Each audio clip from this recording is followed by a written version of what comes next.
Well, I guess now is as good a time as any to let you guys know that I'm going to become a father again this summer, so whew, shit is going to get real hectic.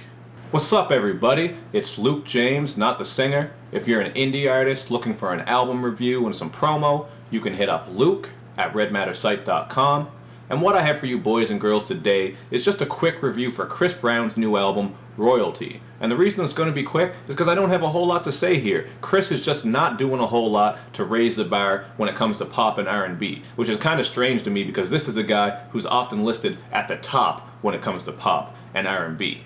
Now on this album, he's just coming through with some more of that clubby, dance, electro type shit like No Filter, Anyway, Zero, and Fine By Me. And I get the appeal of these tracks because they're just that fun shit for the club, but I don't think he does that genre too well. And if I wanted to listen to that type of stuff, just some funky and fun dance music, I'd go to guys like Chromeo, Tuxedo, Toro y Moi, and Skylar Spence, because they just do that shit much better. And topically, this album doesn't get too interesting either, which is kind of weird because Chris Brown goes through all kinds of crazy shit, and you'd think he'd be able to incorporate that into his music more and maybe come with some more profound ideas and interesting topics, but he really doesn't. I mean, the song K-A-E, or K, I don't know what it's supposed to be pronounced like, I'll just say K-A-E since it's all in capitals, is all about his relationship with Karrueche and just the downfall of it and all that bullshit, but who really cares at this point? I don't even think his true fans care about that anymore because that shit has just been going on for so damn long and it's not really interesting. You could just watch TMZ if you wanted to hear all that shit. And then, on Little More, he comes through with a heartfelt track to his daughter, but the upbeat, dancey production really kind of stops it from being too deep, touching, and profound. And not only that, but the lyrics are very questionable, and this is just not a very well-written track at all. At times it kind of seems like Chris is just singing about a girl who he doesn't want to go, just some random chick that he picked up last night. Especially with lines like, "Wake me up before you go, I need a little mo." It's just not good.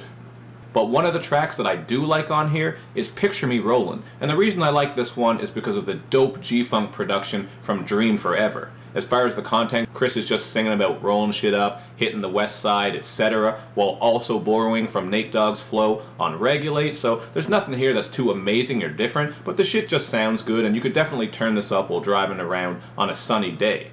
And another one of the songs that I liked on here is Proof. This one has some really nice bass to it, just a dope beat overall, and it reminded me a lot of a Bryson Tiller track. Sounds like something that would be right on Trap Soul, and once I looked at the credits, I saw that Bryson Tiller was one of the writers, so I guess that's just how it works out.